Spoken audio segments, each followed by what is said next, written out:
everyone. Again, welcome. My name is Katie O'Hara. I'm the Public Information Officer with Southwest Area Team 1, and this is today's update for the Alexander Mountain Fire.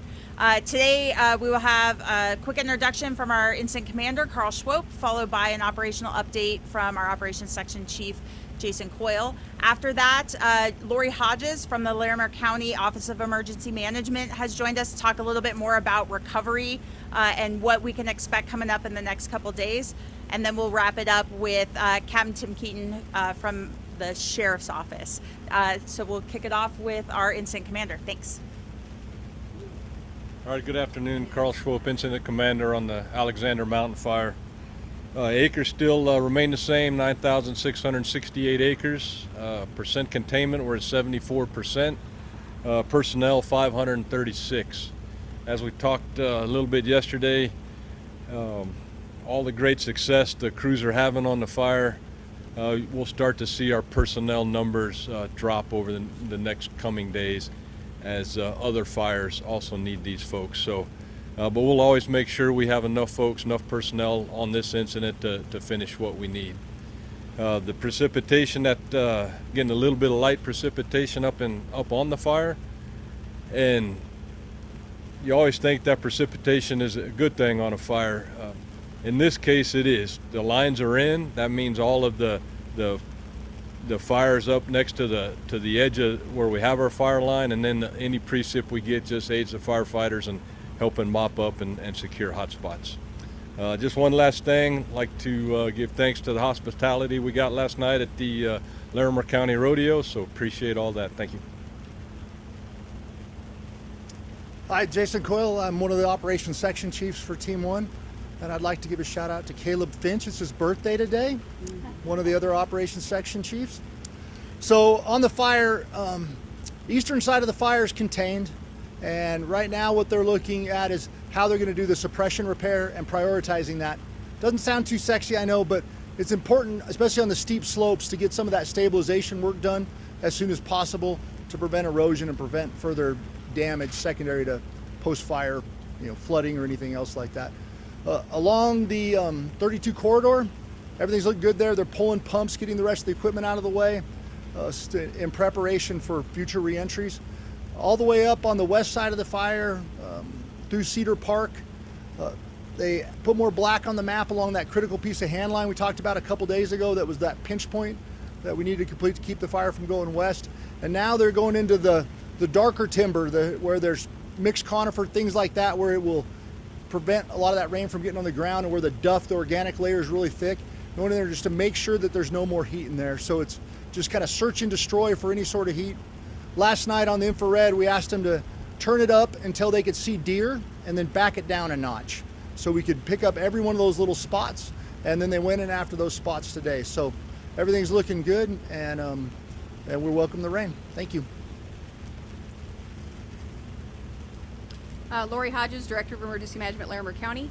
As the sheriff mentioned yesterday, the sheriff or myself has reached out to everybody within the fire area that has lost a structure. So our first recovery priority is immediate needs. So it's the property cleanup, it's the debris removal, it's the dumpsters in the area. So that is going on right now. We do have some volunteer organizations that are able to help individuals with property cleanup. So those individuals will be at the Disaster Assistance Center, which we are setting up for this weekend from Friday through Sunday, from 9 a.m. to 7 p.m.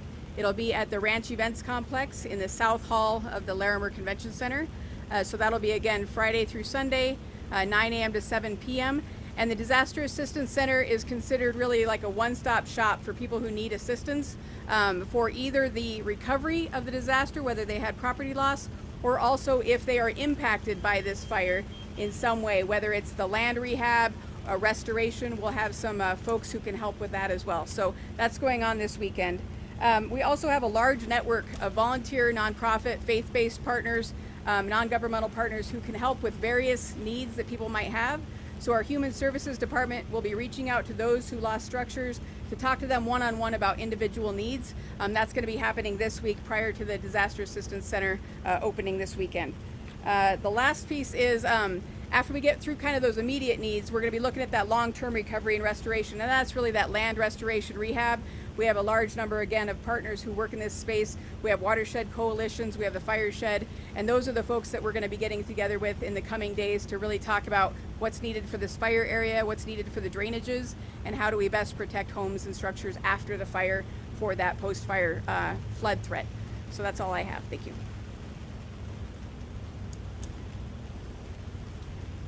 Good afternoon, Tim Keaton. I'm a captain with the Larimer County Sheriff's Office. I want to start this out, talk about relationships. We've reported on this before, but I cannot overemphasize the relationship that we have had with the state who have been supporting us, the U.S. Forest Service who have been supporting us, the National Incident Management Team that they have brought in, the work that we have all been able to do together, from what I'm being told, with people who have done this for 3 or more decades is unprecedented. And I credit a lot of that working together with the success we have seen in here today. So I really want to publicly acknowledge and thank all of our partners who have helped us with this challenge. Now to the community, we have a strong goal to get you back in your homes. That is very, very important to us, and we are working diligently to get you there. While it may seem like you don't see smoke in the air anymore and it should be time to go back home, I want to share with you a couple of the factors we use to, it's a good sign, we got some water coming in. That's not a bad thing, right? So I want to share with you some of the factors we're using in order to make the decision for trigger points on getting you back in your homes. Obviously, one of them is fire conditions.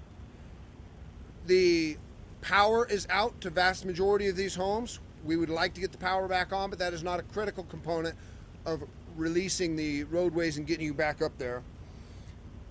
One of the things we want to do is make it safe for you, but one of the biggest factors is we also want to make it safe for our firefighters, our utility workers, and everybody up there working in order to make sure this doesn't have a flare-up and you can get power back as soon as you possibly can. So this community is flooded up there with firefighters and utility workers working diligently to get you back in your homes. So I do want to give them a little bit of space to be able to do that unencumbered with a lot of excess traffic back and forth on the roadways. I literally just got done driving through there, and there are people everywhere, and they need to be given a little bit of leeway to do the work they're doing. I'm going to throw out some good news for you here. We opened Highway 34 from the Loveland side up to Idlewild.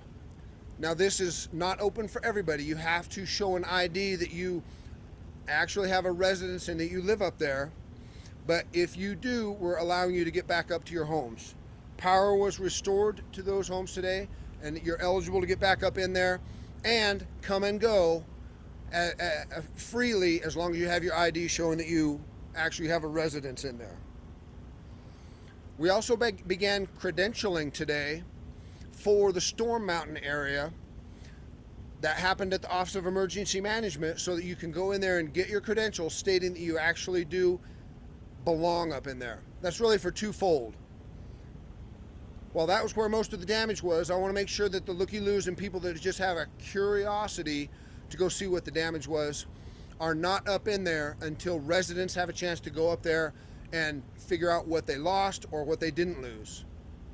It's really for the safety, so that we don't have people up there who shouldn't belong up there, and just increase the traffic, because we're going to have firefighters in there for some time and utility workers. That credentialing process opened today, and it started. But now that you have your credential, that doesn't mean that you can access it at any point in time. We are meeting tonight, shortly after this meeting, to make the decision on when that's going to happen. But we are very hopeful it will be more sooner than later. One thing I ask from everybody is that you sign up for emergency alerts as well as keyword alerts, so that as soon as we make that decision, we're going to put that out and you will automatically be notified. You're not going to have to go anywhere and look for information. And just the human side of this, returning to a home, especially if your home is damaged, is going to be a challenge. Even if your home wasn't damaged by the fire, returning to your home that hasn't had electricity for multiple days is going to be a challenge. So our ask is give some space to these homeowners who are going in there. Even after the credentialing is lifted, please allow them some peace of mind and go in there and deal with the situation that they're having to deal with by themselves.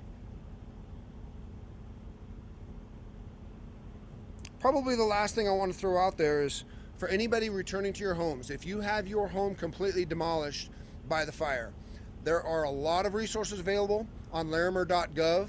Please go on there and utilize what's out there for you, because there are resources to help you get back on your feet. Okay, thanks everybody. We'll go ahead and do about 15 minutes worth of questions, so we can go ahead and kick that off. I'll try to help facilitate which of these folks behind me are the best to answer the questions. I know you all opened that tip line again for the cause of the fire. Any update on that? Update on the tip line? Cause of the On the fire tip tip line. line?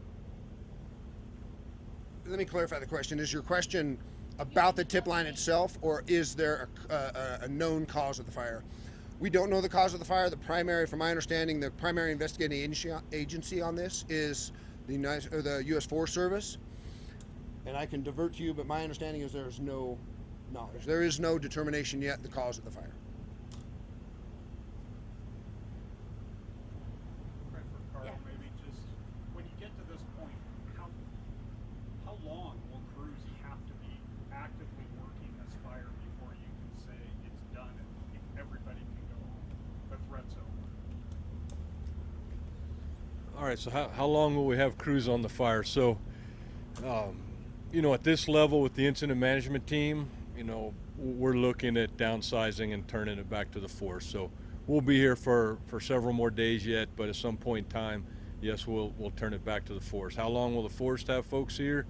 The weather and fire is going to determine. As long as there's heat, as long as there's smoke, there's going to be folks patrolling.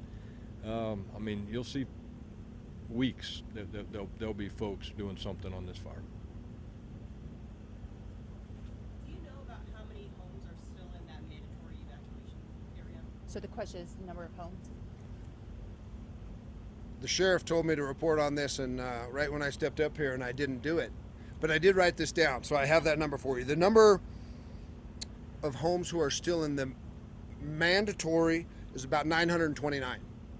About 245 homes remain in a voluntary evacuation state, so that's where we're at for those two numbers. Any other questions? I heard a report from one resident that their house was being used for helicopter landings. Is that something firefighters are doing? Is that something that can be shared? Is it accurate?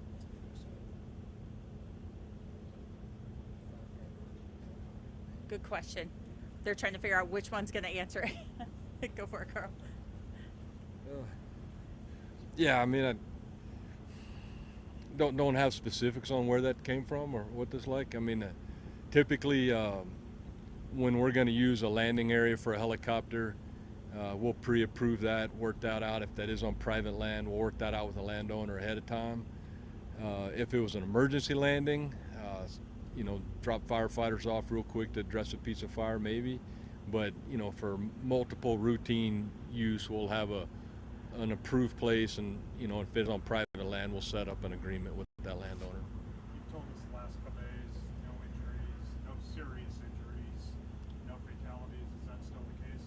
Correct. We haven't even had a minor injury in the last several days, other than say blisters and things like that.